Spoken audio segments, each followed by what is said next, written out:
IT తెలివైన పేద విద్యార్థులకు ఒక సువర్ణ అవకాశం.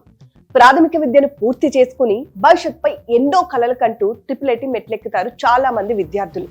అటువంటి విద్యార్థుల్లో ఉండే ప్రతిభను గుర్తించి వారి తలరాతలను మార్చాల్సిన గురువులే క్లాసులు చెప్పకుండా కాలక్షేపం చేస్తే, క్లాసుల కోసం చాట్ జీపీటీని వాడుకోమని ఉచిత సలహాలిస్తే, భవిష్యత్తుపై ఆశలతో మాకు చదువు చెప్పండి అంటూ బ్రతిమాలుకున్న విద్యార్థుల మాటలను పట్టించుకోకుండా చదువు చెప్పమన్న పాపానికి విద్యార్థులనే ఒత్తిడికి గురిచేస్తే పాపం ఆ విద్యార్థుల పరిస్థితి ఏంటి? ఎవరితో చెప్పుకోవాలి? ఇంతకీ ఇదంతా ఏ ఐటీ నిర్వాహకం అనుకుంటున్నారా? శ్రీకాకుళం జిల్లా ఎచ్చెర్లలోని ఐటీ గురించే.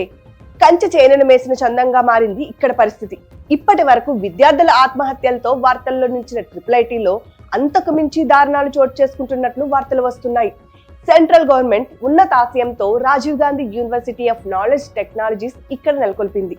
Hire education, skill development, placement కల్పిస్తామని ప్రచారం చేస్తున్న ఈ ఐటీ క్యాంపస్ లో విద్యార్థుల పట్ల ఫ్యాకల్టీ నిర్లక్ష్యంగా వ్యవహరించడమే కాదు, ఆ వాస్తవాలు సాక్ష్యాలతో సహా సంబంధిత ఉన్నతాధికారుల టేబుళ్లపై టైం బాంబుల్లా వేచి చూస్తున్నాయి. ఇక్కడి పరిణామాలను ఇంతకాలం సహిస్తూ వస్తున్న విద్యార్థులు ఒక్కసారిగా మౌనాన్ని వీడి ఐటీలో జరుగుతున్న విషయాలపై కుండబద్దలు కొట్టారు. అసలు ఎచ్చెర్ల ఐటీలో ఏం జరుగుతోంది? ఉన్నత విద్యాలయంలో విద్యార్థుల భవిష్యత్తుపై విషం చిమ్ముతున్న కాలనాగులు ఎవరు?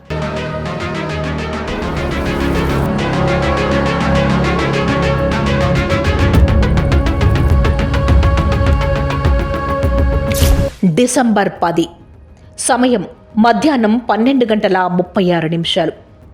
Rajiv Gandhi university of knowledge టెక్నాలజీస్కు సంబంధించిన ఛాన్సలర్, వైస్ ఛాన్సలర్, రిజిస్ట్రార్, డైరెక్టర్లు, సిఏఓ, డీన్ ఇలా పలు విభాగాలకు చెందిన మెయిల్ బాక్స్లకు చేరిన లెటర్ వారందరినీ ఉలిక్కి పడేలా చేసింది. ఐటీ క్యాంపస్లో జరుగుతున్న అవకతవకలు, అక్రమాలు, వేధింపులకు అక్షర రూపమిచ్చిన ఆటం బాంబుల్లా తోచాయి.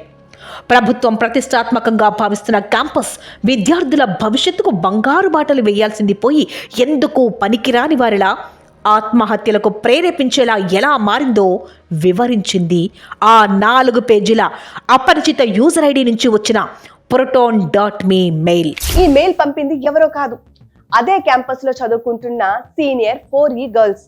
తమ తర్వాత వచ్చే జూనియర్ విద్యార్థుల భద్రత కోసం, వారి భవిష్యత్తు కోసం ఉన్నతాధికారులకు మేము చేస్తున్న ఫిర్యాదు అని మొదలుపెట్టి ఆ ఆధారాలు లేకుండా తాము ఎవరిపై అబండాలు వేయడం లేదని ఉన్నతాధికారుల విచారణ జరిపి న్యాయం చేయాలని కోరారు. అంతేకాదు, క్యాంపస్ లో ఏం జరుగుతుందో, ఏం జరగడం లేదో, ఫ్యాకల్టీ పనితీరేంటో 16 పాయింట్లలో పోసగుచ్చినట్లు వివరించారు. అవి కూడా ఓసారి చూద్దాం. Training, placement, TNPC functioning, faculty involvement, student safety విషయాల్లో తీవ్ర నిరాశ, అసంతృప్తితో ఈమెయిల్ చేసినట్లు పేర్కొన్నారు. తమకు చెప్పిందొకటి, క్యాంపస్లో జరుగుతున్నది మరొకటి అని, జూనియర్లకు గైడెన్స్ ఉంటుందని, ప్లేస్మెంట్కు అవసరమైన సపోర్ట్ ఉంటుందని చెప్పినప్పటికీ ఆచరణలో మాత్రం లేదని ఆరోపించారు. వర్క్షాప్స్ నిర్వహణ, స్కిల్ డెవలప్మెంట్కు చర్యలు శూన్యమన్నారు. ఒకరిద్దరు ఫ్యాకల్టీ మెంబర్లకు తప్ప మిగతా వారికి అసలు అవగాహనే లేదని, 1% కూడా టెక్నికల్ గైడెన్స్ ఇవ్వడం లేదని వివరించారు. దీంతో చాట్ జీపీటీ, యూట్యూబ్లపై ఆధారపడుతున్నామని పేర్కొన్నారు. ఈ క్యాంపస్కు విద్యార్థులు మెరిట్ ఆధారంగానే వస్తుంటే ఫ్యాకల్టీ మాత్రం రికమెండేషన్స్తో వస్తున్నారని ఆరోపించారు. అటువంటి వారు చాట్ జీపీటీ వినియోగించుకోవాలని నేరుగా విద్యార్థులకు చెబుతున్నారన్నారు. టీఎన్పీసీ, ప్లేస్మెంట్ కల్చర్కు మంగళం పాడేశారని, ఇప్పటికీ ఒక్క ట్రైనింగ్ ప్రోగ్రాం కూడా కండక్ట్ చేయలేదని ఆ మెయిల్లో పేర్కొన్నారు. గేట్ కోచింగ్ లేకపోయినప్పటికీ ప్రచారం కోసం ఫోటోలు మాత్రం తీసుకుంటున్నారని దుయ్యబట్టారు. విద్యార్థులను తీర్చిదిద్దాల్సిన పోస్టులో ఒక అసమర్థుడిని నియమించారని, అన్నింటికంటే ముఖ్యంగా కొంతమంది ఫ్యాకల్టీ మెంబర్లు, ల్యాబ్ అసిస్టెంట్లు, స్కాలర్షిప్, ఎగ్జామ్ సెల్లో సిబ్బంది విద్యార్థినులను వారి పరిస్థితులను ఆసరాగా చేసుకుని మానసిక, శారీరక వేధింపులకు గురి చేస్తున్నారని షాకింగ్ విషయాలను బయటపెట్టారు. జాబ్ మేళాలో ఉద్యోగాలు రాకపోవడానికి విద్యార్థుల్లో స్కిల్స్ లేవని తప్పించుకుంటున్నారని విమర్శించారు. వీటన్నింటిపై నిష్పక్షపాతంగా సమగ్రమైన ఉన్నత స్థాయి విచారణ జరపాలని, విద్యార్థినులకు భద్రత కల్పించాలని, విద్యార్థుల భవిష్యత్తును బాగు చేయాలని కోరారు. ఆ మెయిల్లోని ఈ అక్షరాలు ఐటీని కూసాలతో కదిలించాయి. మీడియాకు ఉప్పందడంతో ఆరోపణలు ఎదుర్కొంటున్న వారికి మద్దతుగా డైరెక్టర్ బాలాజీ సర్దుబాటు చర్యలకు ఉపక్రమించారు. విద్యార్థులతో సమావేశాలు నిర్వహించి హెచ్చరికలు జారీ చేయడంతో పాటు మెయిల్లో ప్రస్తావించిన అంశాలను కొట్టిపారేశారు. ఆధారాలు లేని అపోహలని చెప్పారు. మీడియాకు సమాధానం చెప్పి పంపించేశాము. కథ కంచికి మనం హాయిగా ఇంటికి అని భావించారేమో పాపం వారంతా. ఇప్పటికే అన్నింటినీ సహించిన సీనియర్ విద్యార్థులు ఉన్నతాధికారులకు పంపిన మెయిల్స్ను మీడియాకు పంపారు.